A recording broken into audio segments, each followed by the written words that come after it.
Selamat pagi. Berjumpa kembali dengan saya Rina Dewi Lina dalam program pendidikan finansial kita bersama Uang Anda. Sahabat Uang Anda, Hari Raya Idul Fitri sudah di depan mata.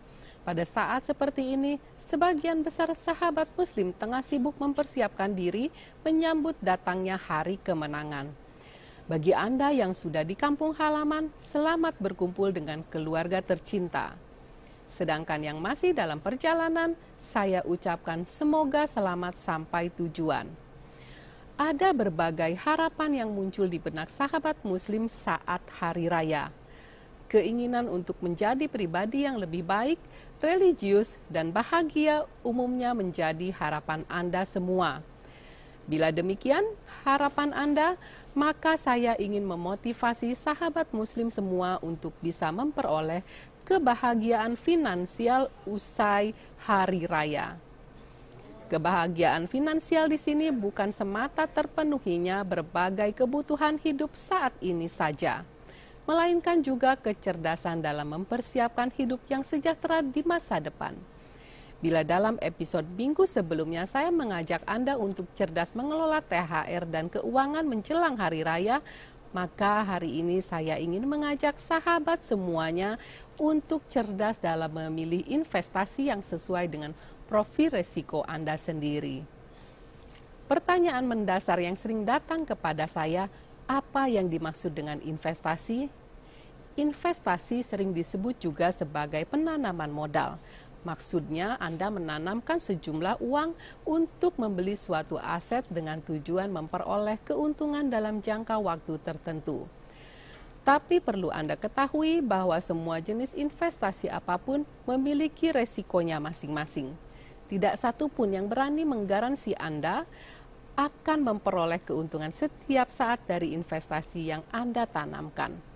Tapi itulah seninya berinvestasi. Semua sangat tergantung pada jenis investasi apa yang Anda putuskan, berapa besarnya, berapa lama Anda menahan, kapan melepasnya, dan prediksi-prediksi lainnya yang di luar perhitungan. Investasi yang dapat memberi peluang keuntungan lebih besar biasanya akan diikuti dengan resiko kerugian yang besar pula. Bagi Anda yang hanya memiliki modal pas-pasan, biasanya memiliki karakter untuk bermain aman dan menguntungkan. Masalahnya, jenis investasi apa yang cocok, aman, dan menguntungkan itu? Sahabat uang Anda, sebelum melangkah pada penjelasan opsi investasi yang aman, saya ingin menjelaskan terlebih dahulu bahwa pada umumnya ada 3 jenis tipe investor, yakni yang pertama, tipe investor konservatif. Tipe ini biasanya lebih senang berinvestasi dengan resiko yang sangat rendah, bahkan lebih mengarah kepada investasi aman.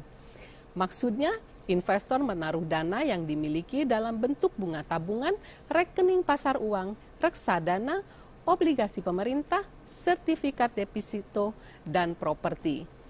Ini adalah investasi beresiko rendah dengan jangka waktu investasi yang panjang. Kedua, tipe investor moderat. Tipe investor ini sering menanam investasinya berupa tunai dan obligasi, bahkan sekali-kali mencoba pasar saham. Investor moderat biasanya memiliki profil risiko rendah mengarah sedang. Dan terakhir, tipe investor agresif, di mana investor tipe ini biasanya berinvestasi di pasar saham juga, komoditi berjangka, yang merupakan jenis investasi beresiko tinggi. Maka berani berinvestasi dalam usaha bisnis berkeuntungan tinggi dengan resiko yang besar pula. Misalnya seseorang membeli saham dengan harapan mendapat keuntungan 50% sampai dengan 100%, tetapi memiliki resiko kerugian 50 sampai 100%, sehingga sangat mungkin modal tidak kembali. Sebenarnya, investasi tidak jauh berbeda dengan bisnis, karena keduanya dilakukan untuk mengembangkan modal dan mendatangkan passive income. Sebelum Anda mulai berinvestasi, pastikan peluang keuntungan investasi tersebut terlebih dahulu. Ketika Anda mengerti tentang investasi, maka secara otomatis saat ini Anda harus merubah pola dari yang konsumtif ke pola menabung. Ada banyak strategi yang bisa kita gunakan untuk berinvestasi secara aman.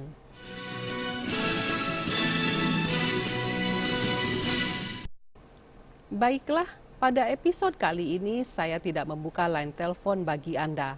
Saya akan menjawab pertanyaan melalui email yang jumlahnya cukup banyak terkait topik investasi yang aman ini. Pertanyaan pertama yang saya akan jawab datangnya dari Anton. Bu Rina, saya seorang bujangan dan sekarang bekerja di luar Indonesia. Saya ingin sekali memiliki investasi dari tabungan yang jumlahnya cukup lumayan.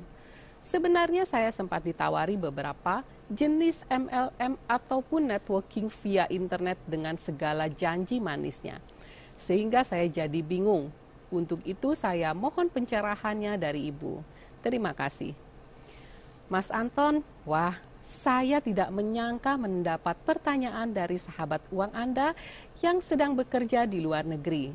Sebelum saya menjawab pertanyaan Anda, saya ingin mengetahui di negara mana Anda bekerja saat ini. Hal ini karena tiap negara memiliki produk investasi dan peraturan hukum yang berbeda. Sebelum memutuskannya, galilah sebanyak mungkin informasi terkait jenis investasi dan aturan mainnya. Seperti halnya tujuan yang dimiliki, rencanakanlah pemanfaatan produk investasi untuk jangka panjang hidup Anda. Dengan demikian, pilihlah investasi yang sifatnya terus tumbuh dan bukan yang jenisnya memberikan keuntungan periodik. Artinya, dana investasi Anda ditanamkan tanpa pengambilan yang sifatnya rutin. Mengapa? Karena biasanya keuntungan jenis investasi jangka panjang memberikan peluang yang lebih menguntungkan dari yang sifatnya rutin. Contoh investasi tersebut misalnya saham, reksadana, tanah, emas, dan sebagainya. Sementara itu, MLM atau networking merupakan tergolong bisnis yang sangat tergantung dari kerja keras yang dilakukan dalam mengembangkan jaringan Anda sendiri.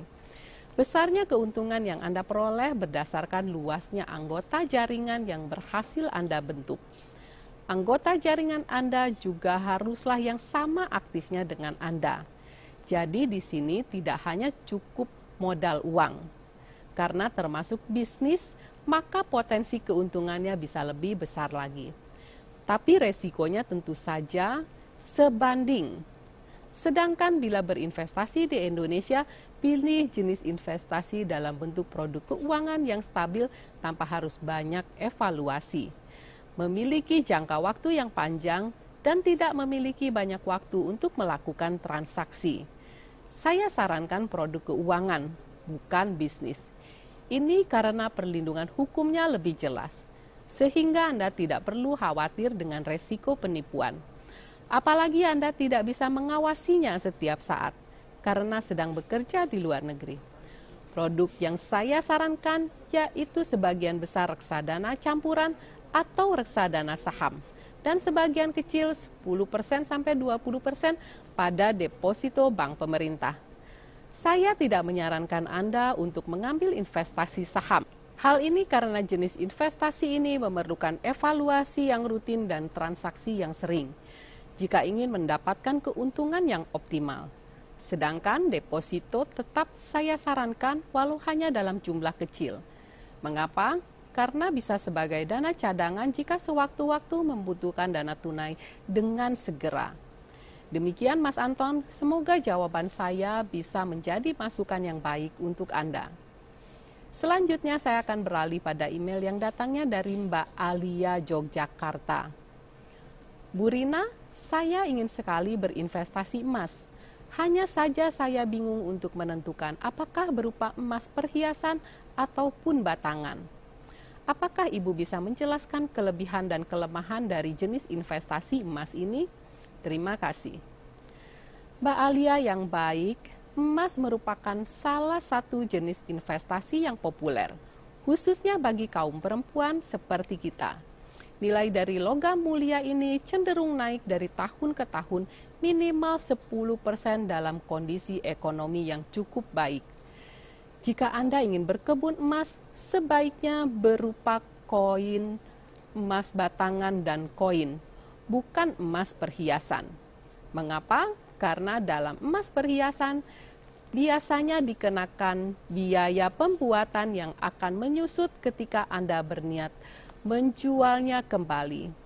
Satu-satunya resiko dari investasi emas adalah penyimpanannya, karena emas dapat dengan mudah dicuri bila tidak tersimpan dengan baik.